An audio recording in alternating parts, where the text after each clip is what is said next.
Debates e reflexões sobre o uso da tecnologia em diferentes espaços e atividades sociais. Especialistas de diferentes áreas do conhecimento apresentam suas ideias acerca de questões que reúnem tecnologia e problemas da atualidade.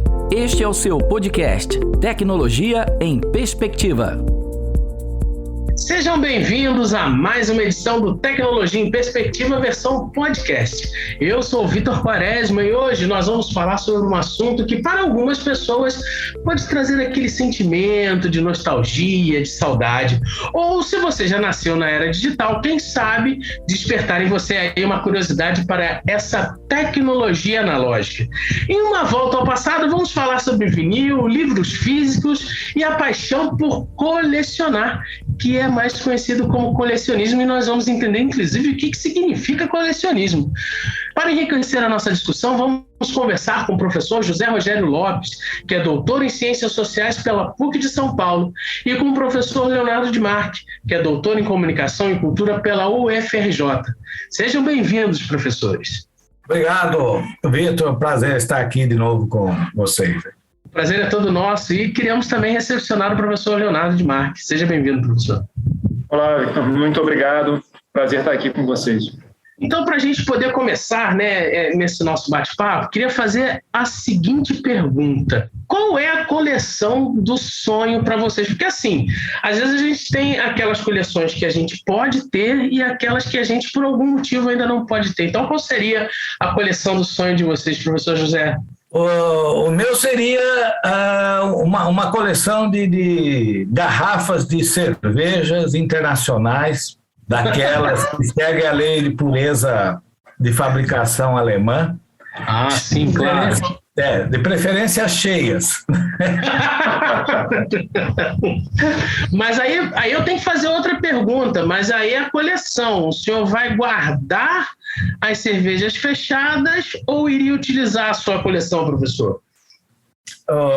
Guardaria algumas e utilizaria outras, né? Uma das coisas que marcam coleções contemporâneas é o que a gente chama de, não só nós colecionadores também chamam de plasticidade, né? Ou seja, a relação do colecionador com os objetos, ela varia segundo os atributos que os objetos possuem, né? Pensando um pouco numa perspectiva humanos e não humanos, né? Nessas novas interações, e os atributos que nós, ou os colecionadores, projetam sobre os objetos, né? E aí essa plasticidade, ela decorre desse jogo de atributos, né? Que geralmente é feito. Certo. E o professor Leonardo, então, qual seria... Eu fico imaginando, porque o professor gosta muito de vinil, etc. e tal, qual seria, então, essa coleção, assim, dos sonhos, daquela que, por algum motivo, você ainda não tem? Então, essa é uma pergunta, para mim, extremamente difícil, porque você sabe que eu sou um colecionador frustrado, né? Eu já tentei começar várias coleções. Aí eu começo, aí, de repente, não consigo mais guardar tanta coisa, organizar, e eu paro todas as minhas coleções. Já tentei camisa de time de futebol, já tentei figurinha, sei lá, já tentei um monte de coisa, não consigo. Agora, se tivesse uma para escolher, de fato, você acertou na direção. Assim, eu guardaria, faria uma coleção dessas tecnologias de reprodução sonora, assim, né? Não só da fonografia, mas do rádio também. Essas coisas são bem interessantes. Aí, só que eu ia precisar virar um museu, né? Então, fica só na vontade, aí eu fico... Mas essa é uma coleção que eu gostaria de ter. Mas aí fica a dica, né, professor? De repente, quem sabe, né? Que todo professor um dia quer se tornar aquele professor emérito, professor catedrático. Aí você já pode ir pensando na Fundação Demarque, né? Vai que, né? A gente nunca sabe. Instituto Demarque, né? Vai na moda aí. A gente nunca sabe. Então, eu queria pedir aos professores, assim, rapidinho, porque no programa da TV nós utilizamos muito um conceito falando sobre colecionismo, que é uma palavra diferente. Eu gostaria, assim, rapidamente, né, o professor José Rogério, o professor Leonardo, aquele que, né, se sentia aí mais confortável, pudesse, assim, rapidamente explicar, né, exatamente o que é um colecionismo. Eu posso começar. O colecionismo é um termo mais contemporâneo, cunhado mais na perspectiva do que a gente chama de museologia social, né? Está baseado na ideia contrária, não contrária, né, mas vamos dizer, complementar a uma concepção anterior que era de práticas de colecionamento, que eram a concepção que dizia respeito mais à formação de arquivos e acervos institucionais de Estado, de instituições como museus, né, e também dinâmicas ligadas às políticas públicas, né, de formação de identidade e de memória nacional, local, regional, né. A partir sobretudo da década de 90, quando começa uma reorganização dessas instituições e práticas museológicas, né, e que se abre para perspectivas não institucionais, que o Nestor Garcia Canclini chamou de práticas, esqueci o termo agora, mas tem relação com a perspectiva das definições de duração histórica, né, dos acontecimentos. No livro dele, Culturas Híbridas, né, para entrar e sair da modernidade. Mas ele trabalha com a perspectiva de que as possibilidades de colecionamento se tornaram muito variadas em função da abertura das agências, das possibilidades de produção de identidade e diferenciação no mundo, né? Então, alcança, inclusive, fora da dinâmica institucional, toda a prática de colecionar, né, que são levadas a efeito por atores diversos, inclusive atores privados. Certo. Professor Leonardo, gostaria de complementar com mais algum detalhe? Eu acho que a definição que o José Rogério passou é perfeita. Eu diria só que a gente poderia definir exatamente como esse fenômeno social, né, de colecionar itens tecnológicos do passado com uma certa finalidade, não só de preservação, né, porque aí, por exemplo, quando a gente tem essas várias categorias de colecionismo, né, que tem a oficial, né, institucional, que é o Estado, instituições de ciência, né, colecionando objetos, né, para tentar contar uma origem geral, né? Por exemplo, eu quando dou aula de antropologia e dou aula do evolucionismo, tinha essa coisa do gabinete de curiosidades, né? Então, quando eu falo da questão de metodologia, tinha isso. O antropólogo antigamente colecionava artigos buscando tentar entender uma origem da humanidade, né? Então, tem essa coisa do colecionismo de buscar raízes. Agora, também, por outro lado, tem colecionismos hoje em dia que são muito variados, né, e que tentam contar histórias pessoais, histórias de uma geração, histórias de uma comunidade, e até histórias de quem não viveu uma certa história, né? Então, eu acho que também esse é um elemento interessante de que lembrar só que o colecionismo não é alguma coisa que vai escavar e reencontrar o passado. Ele está reescrevendo sempre uma história. Certo. Eu estou aqui com uma dúvida, aproveitando, né, que a gente está explicando o que é o colecionismo e tudo mais, e eu, ao longo da minha vida aqui no Rio de Janeiro, a gente teve a oportunidade de participar de grandes eventos e eu, de alguma forma, tive a oportunidade de participar deles de alguma forma assim, bem especial para mim, então fui guardando as coisas que eram também vendidas ali justamente para fazer esse negócio que em inglês chama de memoráblia, né, que é algo que tem a ver com memória, que ajuda a gente também a lembrar. E, na verdade, isso se tornou também um grande mundo de tralhas, que eu ainda não tive a oportunidade de guardar e fazer o meu mini museu, como o professor falava ainda há pouco. Mas aí eu faço a pergunta, né? Qual seria a diferença entre colecionar e acumular? Ao silêncio, aquela cara de que, pergunta difícil, os professores ficam à vontade para responder. Quer começar?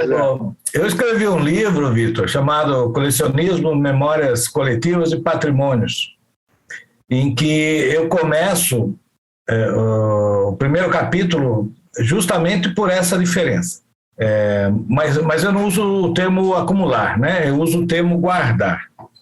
Porque as pessoas guardam as coisas, né?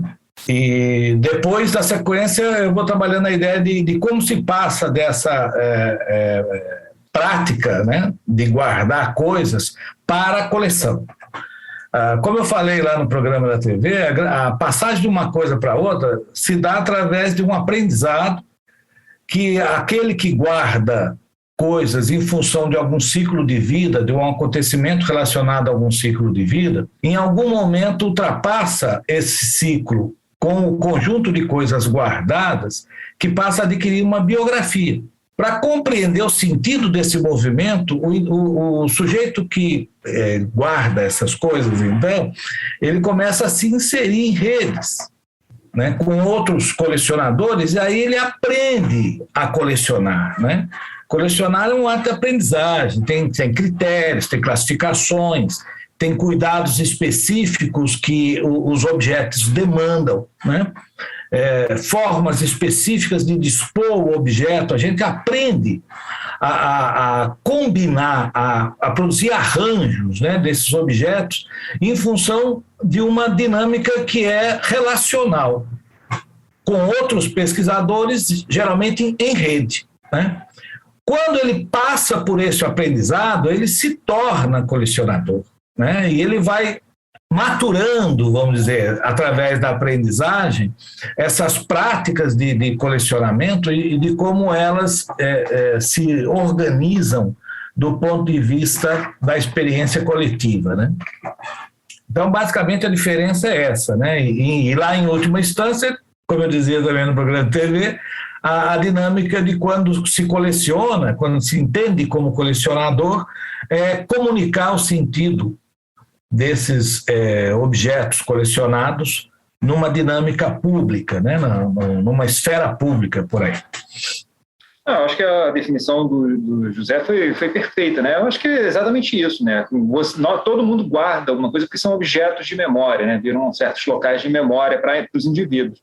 Mas o colecionismo é quando você começa a entrar efetivamente num conjunto de regras estipuladas por um determinado grupo de conhecimento, né, e encaixa a sua memória, a sua vida, né, a sua narrativa de coleção de acordo com essas regras, né? É óbvio que a fronteira entre uma categoria e outra não é muito fluida, em muitas vezes, né? Uma pessoa, por exemplo, um erudito que guarda muitos livros ou muitos discos, né, pode chegar num determinado momento e falar, bom, acho que já juntei tralha demais, é melhor dar uma organizada, e eventualmente você organiza e passa isso para uma biblioteca, né? A gente tem visto aí, eu não sei se feliz e infelizmente, né? Porque geralmente a pessoa morre e doa a biblioteca para uma instituição, e aí você vê como essa pessoa acabou, e isso também é um fenômeno interessante, né? Como ela acabou internalizando padrões de colecionistas para as suas bugigangas, digamos assim, seus objetos de memória, né? É muito interessante isso, só que eu diria que a fronteira está nessa questão de como você classifica esses objetos, uma dentro de um parâmetro muito pessoal, que é absolutamente legítimo, e a outra, o caso do colecionismo, é quando você se encaixa num conjunto de parâmetros estabelecidos publicamente por uma rede, né, por uma determinada comunidade de saber. Eu acho que ele colocou muito bem, quando ele fala da questão da guarda, ela se refere a objetos de memória, né? Quer dizer, enquanto o objeto tem esse sentido, né, de carregar uma memória consigo, ele está nessa lógica dos indivíduos que guardam coisas. Agora, na sua pergunta, Vitor, tinha um aspecto que era muito interessante, que era o do acúmulo. Sim. Até porque, inclusive, tem hoje alguns novos acumuladores. Que trabalham com essa questão dos acumuladores, inclusive acumuladores compulsivos. O que a gente vê em boa parte desses sujeitos que acumulam objetos demais, né, é que esses objetos eles não têm referência com uma memória, né, não são objetos de memória, mas eles tendem a preencher uma lacuna, um vazio, um vácuo na experiência dos indivíduos. E é por isso que, em alguns casos, se torna compulsivo. Eu tenho uma amiga aí que era professora da PUC do Rio, uma psicóloga, a Monique Algras, que trabalhou um diálogo comigo durante uma época da pesquisa, em que ela dizia que essa perspectiva do acumulador, sobretudo desse que preenche vazios, vácuos da experiência, é o da morte social, né? Fugir da morte social. Tem relação, muitas vezes, com sujeitos morte social São sujeitos que se isolam, né, em geral, sobretudo os compulsivos, né, do convívio social, da vida coletiva, né, no que eles chamam de morte social. E aí eles vão preencher o espaço dessa experiência coletiva com objetos acumulados no seu entorno. Mas não tem referência justamente com isso que o Leonardo colocou, que é o fato de serem objetos de memória. Professor Leonardo, vamos falar um pouquinho então de vinil, que é um pouco da sua praia, né? E aí, como padrão de obra, de arte, ele ajudou a tornar o vinil como uma mídia de coleção, e como que esse padrão ajuda a vender mais vinil, se é que isso é possível? Olha, esse caso do vinil é muito interessante, né? Porque é um esforço, uma estratégia deliberada da indústria, toda a indústria fonográfica, que abandonou a sua naquele momento, dentro de certas circunstâncias, todos os seus interesses particulares, e aí, a partir de um determinado momento, adotar uma tecnologia construída por uma empresa, a Columbia, né? A corporação era a CBS, Columbia Broadcast System, mas a gravadora é a gravadora Columbia, no pós-guerra, e a intenção deles foi justamente construir um objeto que pudesse reter, né, reter o tempo também de consumo, né, porque, como eu expliquei no programa de televisão, até então, os discos gravados eram uma forma bem menor de consumo musical, no sentido de prestígio social mesmo, não só técnico, né, porque também era uma forma mais cara de se ouvir música, comparada com a música ao vivo. Mas as pessoas compravam um compacto, que às vezes tinha uma ou no máximo 2 músicas, e depois que passava um determinado momento, né, era jogado fora, era a ideia do hits, né, como diriam em inglês. E aí o LP ele muda a temporalidade da música gravada, né? Ele começa a dizer assim, não, olha, você tem que comprar a música gravada e guardar consigo, porque esse é um instrumento muito caro, né? E é uma tecnologia muito cara, mas ela traz vantagens. Você vai começar a ouvir mais música gravada. Então, tem uma coisa aí que é muito interessante, já que a gente está falando de objetos colecionáveis, são objetos que conseguem reter por mais tempo a memória e, portanto, o tempo, com um certo tempo percebido, uma duração. E aí o vinil se tornou essa tecnologia para a indústria da música gravada, né? Ele conseguiu reter esse tempo todo, se tornou um objeto de veneração, porque isso implicou trabalharem, por exemplo, as capas dos discos, e, portanto, a música gravada virou um simulacro de um livro com o seu prestígio social, e as pessoas começaram a realmente colecionar, né, discos. Tanto que tem gente que compra disco pela capa, nem tem o interesse na música, no artista, né, e guarda porque se tornou um objeto em si, né, de veneração e de lembrança também, porque aí você vai trazer para a indústria fonográfica o pessoal do design, e aí isso mudou completamente a estrutura da indústria fonográfica. Ela virou uma indústria central, não tanto porque você comprava mais LPs, né? Os LPs sempre foram produtos muito caros, as pessoas compravam mais formatos mais baratos, o compacto de 45 rotações, que no Brasil não era de 45, mas isso é uma outra discussão, e depois, sobretudo, as fitas magnéticas. Mas você concedeu um prestígio para a indústria fonográfica e um dinheiro que cada LP que você comprava valia muito mais do que nos X compactos ou Y, né, o X ao cubo de fitas magnéticas. E aí isso permitiu fazer da indústria fonográfica o eixo articulador de toda a economia da música, até os programas do peer-to-peer e por aí, e essa evolução, essa era digital que jogou a indústria fonográfica num outro lugar, né? Exatamente. Professor José Rogério, e aí assim, na nossa vida, né, todo mundo acaba colecionando alguma coisa, mesmo que inconscientemente? Eu diria que colecionando não, né? Na razão dessa diferenciação que eu estabeleci antes aqui, né, entre guardar coisas e colecionar, né? Eu, por exemplo, eu guardo coisas, mas não coleciono, né? Não me considero colecionador, né?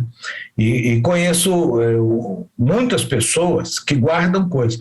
Guardar coisas tem a ver realmente com essa dinâmica, né? De você manter próximo de ti, até por uma perspectiva ali que na antropologia nós chamamos de contiguidade, né? Contiguidade. É esse poder de transmitir propriedades entre objetos, corpos que estiveram juntos durante um tempo, né? Então, nós chamamos isso de contiguidade. Quer dizer, que tem relação, por exemplo, com acontecimentos do passado, né? Então, eu tenho muito, por exemplo, eu guardo muito fotos antigas, né? Porque eu vim de uma cidade que até o final da década de 60, início da década de 1970, tinha um patrimônio histórico, um centro histórico, que era Taubaté, em São Paulo, que era riquíssimo, da época ali dos barões do café, né? do período colonial, do período do Império e tal. E da década do início da década de 1970, num prazo de 20 anos, todo aquele patrimônio do centro no centro da cidade foi derrubado, foi tombado literalmente, né? Para a modernização da cidade. Então, há um movimento, né? Que é próprio dessa dinâmica aí da lembrança, da infância, uma infância bem vivida, muito querida, né? De muita liberdade, né? Coisas desse tipo, e de um sentimento com esses tipos de edificação que moldaram as minhas atividades, as minhas peraltices de criança, né? E de maneira que até hoje, por exemplo, eu me sinto muito bem, um grande bem-estar pessoal, físico, quando eu estou em cidades históricas, como Ouro Preto, Mariana, né? Entre outras, Natividade lá no Tocantins, né? São Luís do Maranhão, Centro Histórico de Belém, são lugares, para mim, extremamente aprazíveis, né? Do ponto de vista dessa corporeidade, né? Desenvolvida nesse ambiente. Então, eu guardo nesse sentido, né?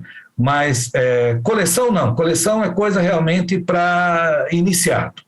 Certo. Professor Leonardo, alguns cantores atualmente estão lançando, né, discos, enfim, atualmente, inclusive no formato vinil. E você acredita que seja por conta da qualidade, na sonoridade, ou apenas para engajar mais vendas, enfim, em um dispositivo mais caro? Na verdade, isso hoje tem a ver com estratégias de inserção nesse mercado, né, de exploração de nichos de mercado, storytelling, né, por incrível que pareça, no caso da música, o vinil ele aparece como um objeto de prestígio, numa época em que a música se tornou absolutamente etérea na parte digital. Ele gera algum dinheiro, mas é irrisório, né, residual em relação ao que você pode vir a ganhar dentro de outras formas de mídia, né, que você possa produzir e vender.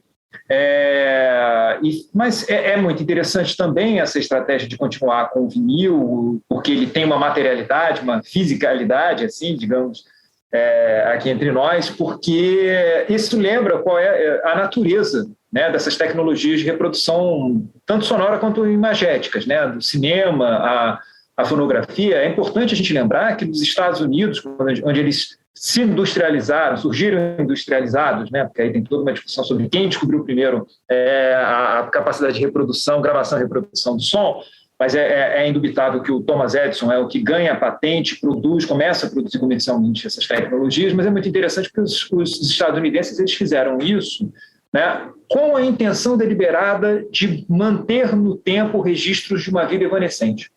Né? Vários historiadores, né, da mídia lembram que tanto no caso da fotografia quanto no caso da fonografia, né, a gravação do som, essas pessoas, esses inventores do século XIX, ainda que não pensassem na música, eles pensavam em reter um tempo de uma nação que estava passando por um trauma incrível, né, de muita morte, que era o caso da Guerra Civil.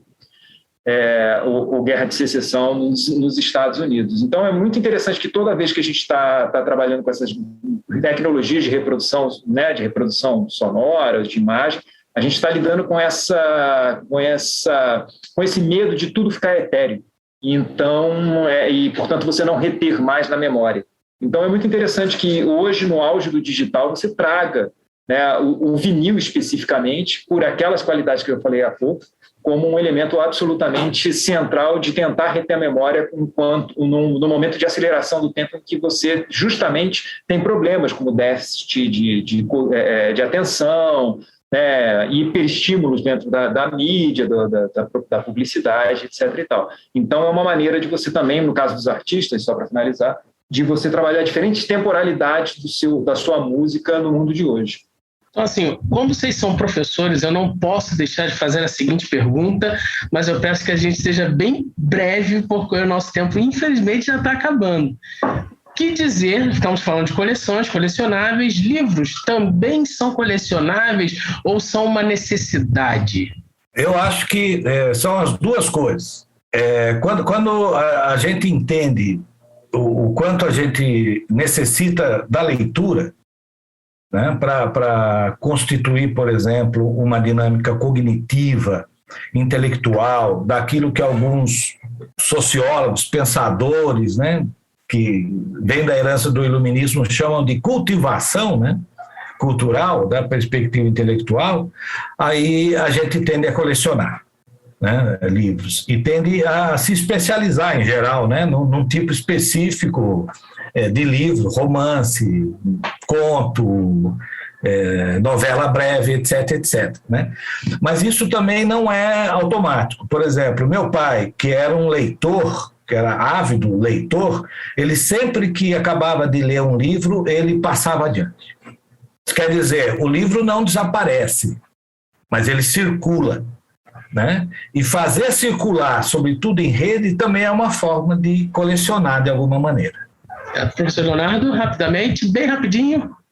Não, bem rapidinho. Os livros são absolutamente fundamentais. Eles são a origem da ideia do colecionismo, né, da organização desse saber, e eles vão continuar aí, né, porque por mais que eles circulem com menor quantidade, eles são absolutamente fundamentais. Forma fundamental, no caso da sociedade contemporânea, da sociedade ocidental e ocidentalizada, de retenção desse saber. Eu acho que eles vão continuar aí por muito tempo. Acho que isso também, sem dúvida, que é sempre bom, né? Dar uma folhadinha, marcar, enfim, e por aí vai. Gente, eu queria muito, muito, muito agradecer a vocês dois, professores, porque assim, o programa realmente foi muito bom, eu não senti o tempo passar. Queria agradecer ao professor José Rogério pela sua presença aqui. Muito obrigado, professor. Mas, de novo, eu que agradeço, Vitor. É um prazer participar dessa conversa, de conhecer o Leonardo, vocês também, e espero que os ouvintes aí também tenham uma experiência agradável com o podcast. E ao professor Leonardo de Marque, a gente também agradece muito. Muito obrigado, professor. Imagina, eu também que agradeço o convite. O prazer estar aqui com o José Rogério, com você e com os nossos ouvintes. Espero que gostem. Foi um prazer participar, foi uma honra. E como eu falei, chegamos ao final de mais um Tecnologia em Perspectiva versão podcast. Hoje nós falamos sobre tecnologias analógicas. E quem participou dessa conversa foi o professor José Rogério Lopes, que é doutor em Ciências Sociais pela PUC de São Paulo. E tivemos também a participação do professor Leonardo de Marque, que é doutor em Comunicação e Cultura pela UFRJ. Esse programa é produzido pelo Centro de Tecnologia Educacional da UERJ, que produz a rádio e a TV UERJ. Essa edição teve a produção de Aline Zacher e Caroline Fernandes. E não deixe de assistir a versão desse programa no canal da TV UERJ no YouTube. E assim, nós encerramos a temporada de 2021 do Tecnologia em Perspectiva. E no ano que vem, esperamos encontrar você para discutirmos um pouco mais sobre a tecnologia e as suas multifacetas. Eu sou Vitor Quaresma e esse programa contou também com os trabalhos sempre auspiciosos de Eduardo Sobral. Um abraço para vocês, esperamos encontrar vocês no ano que vem, todo mundo bem, com saúde e um excelente final de ano. Um abraço.